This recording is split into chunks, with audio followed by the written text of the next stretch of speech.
압류 등의 강제 집행이 들어올 것을 채무자들이 미리 연락을 받고 모든 돈과 재산을 다 빼돌리고 있다는데 과연 그것이 사실일까요? 통지가 가면 뭐 압류나 집행을 할 걸 이제 뻔히 예상을 할 건데 이 통지가 안 갈 수는 없는 거예요. 통지를 예. 하게끔 법으로 이렇게 돼 있어요. 예. 채무자도 돈을 갚았는데 집행이 들어오면 채무자도 억울한 거잖아요. 그래서 그것 때문에 그렇게 만들어 놓은 거예요. 그렇게 할 채권자가 1000명 중에 한두 명이라도 되겠습니까? 자기 돈 다 받았는데 집행을 그렇죠. 하는 사람이요. 원래 압류 들어가기 전에 채무자들이 다 알면 압류 들어가는 채권자들은 법비용만 쓰고 무슨 소용이 있겠습니까? 우리로서는 이렇게 법으로 이렇게 돼 있기 때문에요. 채무자가 변제 약속을 어기면 어쩔 수 없이 채권자분들은 비싼 비용을 내고 법적 절차를 진행할 수밖에 없을 것입니다. 판결문도 마찬가지겠지만 특히 공정증서 같은 경우 채무자 재산에 대한 강제 집행을 하려면 공증사무실에 직접 방문까지 해서 집행문을 발급받아야 하죠. 자, 그런데 공증사무실에서 채권자분들이 집행문을 발급받아갔다고 채무자들에게 전부 통지를 해주고 있다는 것입니다. 그로 인하여 채무자들은 이제 채권자가 압류 등의 법적 절차를 진행하겠구나 하고 생각을 하게 만드는 심각한 상황이 벌어지고 있습니다. 그럼 제 말이 진짜인지 가짜인지 제가 직접 공증사무실과 통화 내용을 한번 들어보시죠. 집행문을 발급받으면 이게 채무자한테 통지가 갑니까?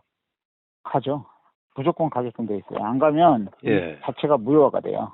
처음 하시는 거면 통지 안 가는데 두 번째부터는 이제 몇 통이 발급되었다라고 그 통지가 가요, 채무자한테. 첫 발행은 아니시고 집행문을 이미 떼신 적이 맞아요. 있거든요. 예, 맞아요. 이게 두 번째일 그러면은 겁니다. 무조건 나가게 되어 있어요. 아, 한 통을 떼시든 두 통을 떼시든 통지를 하게 되어 있어요. 자, 이런 식으로 채무자들에게 통지를 다 해주고 있기 때문에 채권자분들이 열심히 법적 절차를 진행해도 별다른 실익도 없고 또한 채무자는 아무런 반응조차 보이지 않고 있는 겁니다. 제가 지금부터 말씀드리는 내용을 정말 잘 듣고 진행을 하지 못한다면 모든 법조치는 무용지물이 될 뿐더러 또한 돈은 고사하고 채무자한테 웃음거리밖에 되지 않을 것입니다. 그럼 첫 번째로 최초의 집행문은 채무자에게 통지를 하지 않지만 두 통부터는 무조건 통지를 하게 됩니다.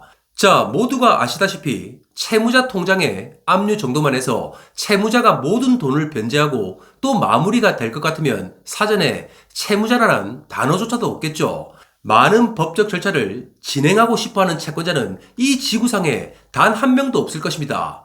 하지만 자신의 피 같은 돈을 받기 위해서는 힘들고 귀찮고 또 추가 비용도 들어가지만 어쩔 수 없이 여러 가지 법조치를 진행할 수밖에는 없죠. 자, 그런데 최초의 한 통 외에 추가로 집행문을 발급받으면 채무자에게 연락을 한다는 것입니다. 채권자가 공증사무실을 통해 집행문 발급을 받아갔다는 것을 알면 채무자가 바보도 아니고 최소한 통장에 있는 돈이라도 빼놓고 대비를 하게 되겠죠. 두 번째로 더욱더 심각한 것은 통지를 하는 기간마저도 공증사무실마다 전부 다르다는 것입니다. 우선 공증사무실과 통화한 내용을 한번 들어보시죠. 오늘하든지 아니면 월요일날 하든지 그렇게 발송이 되죠. 예, 바로. 그럼 거의 즉시 발송이 되네. 그러면 그렇죠. 채무자가 맞아요. 알게 되는 거는 최소한 일주일 안에 다 알게 되겠네요. 그렇죠. 바로 알게 되죠. 예. 다른 방법이 좀 없습니까? 좀 연기를 한다든지 좀 발송을 좀 늦게 한다든지 이런 방법은 좀 없습니까? 예. 그럼 원래 법으로 돼 있는 걸 우리 마음대로 못 하잖아요. 예. 그러면 3주 후에 통지가 가요. 네, 3주. 3주입니까? 딱 그 집행문 발급 받으신 날로부터 3주 후에 통지가 가고 예. 만약에 한 통 먼저 하시면 그건 통지가 안 가고요.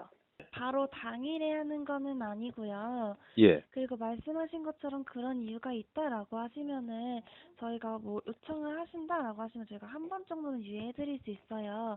그러면 한 뭐 10일 정도는 되시긴 할 텐데 그거보다 예. 더 긴 기간을 원하시는 걸까요? 그렇죠. 저희는 이걸 보낼 때 길어야 한 10일 정도라서 한 달까지는 어려울 것 같아요. 근데 원하신다라고 하시면은 2주 이 정도까지만요. 예를 들어 강제 집행 절차 중 가장 빠르게 할 수 있는 채무자 은행 계좌 압류도 신청일로부터 최소 7일에서 10일이 걸립니다. 자, 그런데 채권자분이 공증사무실에서 집행문을 발급받아간 날 즉시 통지를 하면 채무자는 2, 3일 안에 채권자가 압류 등의 강제 집행 절차를 진행하겠구나 하고 생각을 하겠죠. 또한 일반인들 중에는 법적 절차를 직업처럼 수천 수만 번을 해본 분들이 없기 때문에 법원에 어떤 신청을 하면서 실수를 하는 경우도 당연히 많이 발생을 합니다. 그럼 혹시 법원에 들어가는 서류가 흥결이 있어서 보정이 나오면 압류하는 데까지 최소 2, 3주 이상의 시간이 소요가 되죠. 자, 그렇다 보니 채권자분들은 시간과 비용만을 쓰고 채무자의 빈 통장에 압류를 하고 있는 것입니다. 아니, 집행문 발급 통지를 법적으로 굳이 해야 된다면 발송 시기를 10일, 15일, 20일 이후에 발송을 한다고 딱 정확하게 정해놓으면 얼마나 좋을까요? 그렇게라도 하면 최소한 채권자분들은 혼동이 생기지 않고 또 어떤 계획이라도 세울 수가 있을 겁니다. 그런데 발송하는 시기와 방법이 무슨 정해진 것도 없고 또한 아무런 통제와 관리도 안 되는 막장인 상태인 것입니다. 자, 그로 인하여 어쩔 수 없이 그 피해는 채권자분들이 고스란히 받게 되겠죠.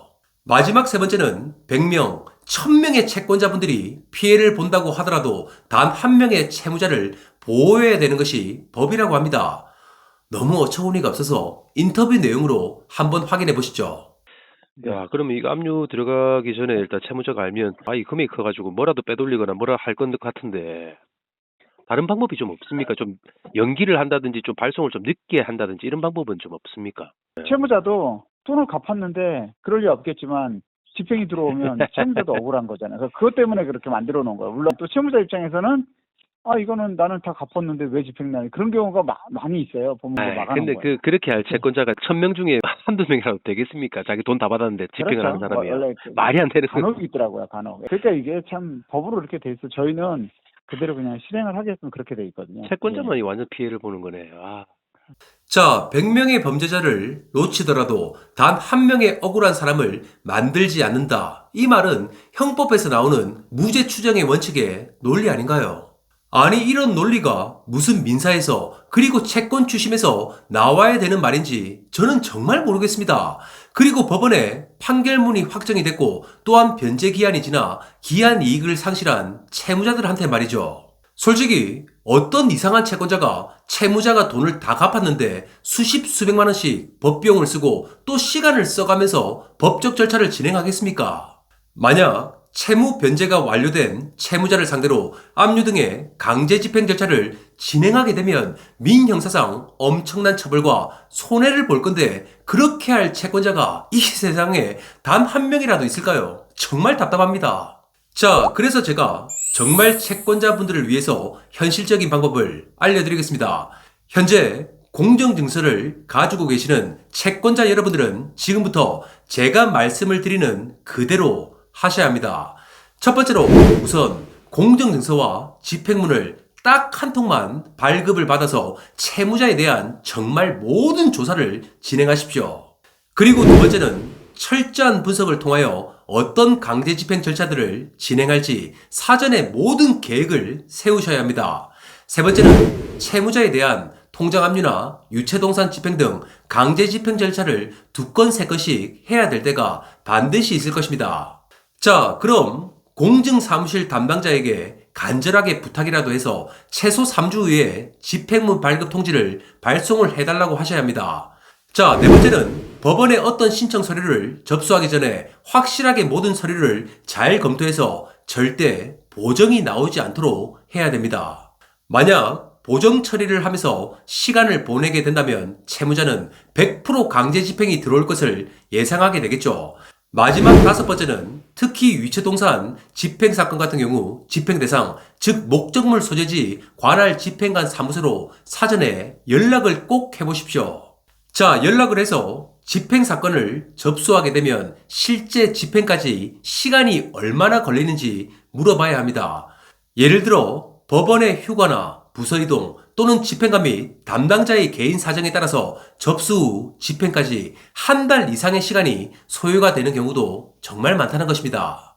자, 오늘 내용을 딱 한 문장으로 정리하자면 절대 채권자 여러분들의 법적 절차를 채무자에게 알려서는 안 됩니다.